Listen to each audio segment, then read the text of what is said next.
प्रचाराची पुढची रणनीती ठरवण्याच्या दृष्टिकोनातून उत्तम जानकर ही तुमच्या सोबत आहेत. काय काय आज काय निर्णय होऊ नाही येत. शक्यता आहे का? काय ते पण पुण्यामध्ये आलेले आहेत. नाही, मला कल्पना नाही त्याची.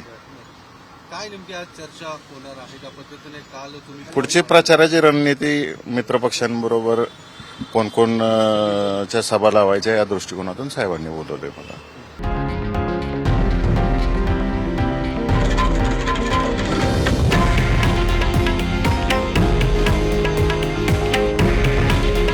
हे आहे देशातील नंबर 1 न्यूज नेटवर्क आणि आपण पाहत आहात TV9 मराठी. काळजी तुमची, हित महाराष्ट्राचं.